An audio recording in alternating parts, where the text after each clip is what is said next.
पूज्य श्री माता पिता की विराजमान है, उनको भी हम नमन करते हैं। और हमारे सभी आप शिमला के भगतगण जितने भी यहाँ पर हैं, बहुत टाइम में मिले हैं, इसलिए उनका भी हम स्वागत और साधुवाद करते हैं भगवान गुरुवान की कृपा से। और हमारे जगदीश जी ने भी खूब अच्छी तरह अपने को, ये हमारे आकाशवाणी जोधपुर के कलाकार हैं, वहाँ से इनका खूब प्रसारण होता है।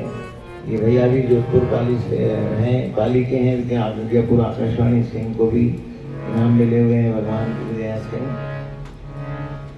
हम सब लोग भगवान गुरु महाराज की दया से शिमला में धुनी वाले दादाजी की परम कृपा से और उन्हीं के जो शिष्य हैं हमारे सुशील भैया, उनकी माता जी, उनकी बहना सुशीला भैया, सती जी, सबके यहाँ खूब आनंद से भजन सत्संग हो रहा है। अभी हमारे भैया ने जो घनश्याम जी ने भजन सुनाया कि भगवान की अपार कृपा होती है, ऐसी कृपा होती है। गुरु नानक देव ने भी देखो अभी भजन में यही बोला है कि आपके गुण को हम जान नहीं सकते हैं, आपका गुण तो अनंत है और उसका कोई ऐसी सीमा नहीं है, और आपके परोपकार और आपके कल्याण की भी कोई सीमा नहीं है। लेकिन मैं तो सिर्फ आपसे प्रार्थना करता हूँ, ऐसी इच्छा रखता हूँ कि आप अपने शरण में मुझे लें, मेरे नाम का दान दें। तो जब कभी गुरु महाराज अपना नाम का दान कली व मंत्र के रूप में दें, किसी भी रूप में दें, यहाँ तक कि धुनी वाले दादाजी महाराज को हमारे गाली बकने से ही नामदान हो जाता था। दादाजी महाराज की शरण में कोई जाए, धुनी वाले दादाजी हमारे जो हैं नर्मदा खंड के विचित्र संत हुए हैं, विचित्र महाभूति हैं, और हम सब लोग जो हैं उन्होंने, क्योंकि गौरीशंकर महाराज को भी शिव रूप में दर्शन दिए, हमारे गुरु महाराज को भी शिव रूप में उन्होंने दर्शन दिखाए, इसलिए हम सब लोग उनको शिव रूप में ही मानते हैं। और उनकी लीला ऐसी थी कि कोई भी आया है कि किसी ने कहा कि मेरी ये समस्या है गुरु महाराज, केस चल रहा है या तो बीमारी है, कोई भी समस्या, और किसी को उन्होंने गाली बक दी, कोई भी गाली बक देते, गाली बक दिया या डंडा मार दिया, डंडा उनके पास रहता, डंडा मार दिया। और डंडे के भी ऐसा है, कभी कभी ले जाते डंडे के लिए, दादाजी हमें डंडा मार दो, बोले हाँ डंडा फालतू नहीं है जी, नहीं मारते किसी। लेकिन जिनको उनकी कृपा होती है, जिसको उनका डंडा पड़ जाता था, उसका जो मनोरथ होता था, जो काम होता था, गुरु महाराज उसकी करते थे।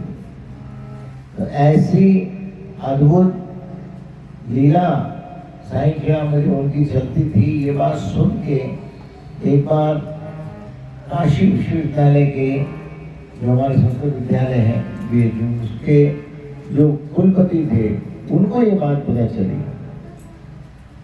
उनके मन में बड़ा कुतूहल हुआ कि भाई ऐसा कैसा, क्योंकि वो संस्कृत के जानकार थे, वेद पढ़ाते थे और कुलपति थे। उन्होंने कहा ऐसा तो नहीं हो सकता है कि कोई गाली बके और उससे जन कल्याण हो जाए, कोई डंडा मार दे उससे जन कल्याण हो जाए। ये बात उनको मन में बड़ा दर्द रहा कि ऐसा कैसा संभव है। तो काशी से उन्होंने पता करके भाई कहाँ है, बोले साईं खेड़ा में है। साईं खेड़ा श्री श्री संधू जलपुर इधर ही नर्मदा किनारे वो घूमते रहते हैं, और जो उनके पास जाता है उसको डंडा मार के गाली बक के उसका काम करते हैं, और भीड़ लगी रहती है भगवान की दया से। अब ये बात सुन के वो साईं खेड़ा के लिए रवाना हुए। वहाँ से उन्होंने बनारस से ट्रेन पकड़ ली, घाटवाला स्टेशन पर उतरे। घाटवाला से 25 किलोमीटर साईं खेड़ा पता चला, वहाँ से उतारा करके पहुँचे। पहुँचने के बाद जो है, जब दादाजी के पास पहुँचे तो भीड़ लगी हुई थी। लोग जो हैं कोई डंडा मार के उसका काम हो रहा है, किसकी दवाई हो रही है, कोई ठीक हो रहा है, किसी की बीमारी खत्म हो रही है। ये बात उन्होंने दूर से खड़े, अब डंडा मारते हुए रुद्र रूप देख के उनको उनका हिम्मत नहीं हुई, बोले कि मेरे को भी डंडा मार देंगे। तो पहले उन्होंने दूर से 2 दिन खड़े होके, और जितने लोग वहाँ आते थे, जितने भी गुरु महाराज के अनुसरण में आते थे, उनकी कृपा के पात्र होते थे, जिनका जन कल्याण गुरु महाराज करते थे, उनसे वो अलग अलग अपना अनुभव पूछते रहते थे। 2 दिन उन्होंने खाली स्टडी करी आके कि भाई क्या बात है, कैसे होता है, क्या होता है, सब पूछते रहे।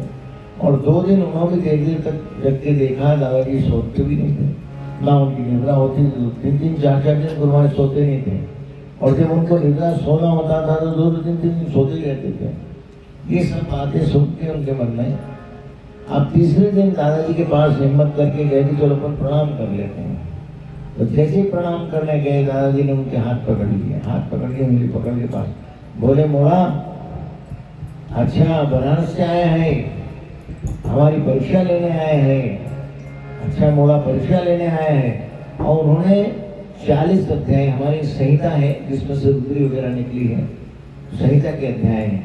संहिता में 40 अध्याय हैं। जब लोगों को संस्कृत पढ़ाई जाती है तो संहिता के अध्याय पढ़ाए जाते हैं, संहिता में ही रुद्री भी है। तो उन्होंने जैसे ही रुद्रध्याय के और संहिता के मंत्र लगातार 40 अध्याय, 40 मंत्र जो है 40 अध्याय पूरे उसको सुना दी।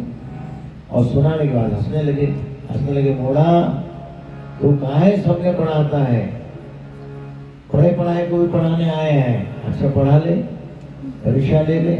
और कहा तेरे मन में बोल, अब बोले क्या, बोल के उनके मन में ये आए कि 2 दिन से तो मैं इनकी विषय से पागल लीला देख रहा हूँ, किसी को डंडा मारना, किसी को गाली देना, यहाँ तक कि कभी कभी उनकी इच्छा होती ऐसे स्टूल फेंक दिया किसी के ऊपर, ऐसे फेंक दिया, वो फूल हो गया किसी को।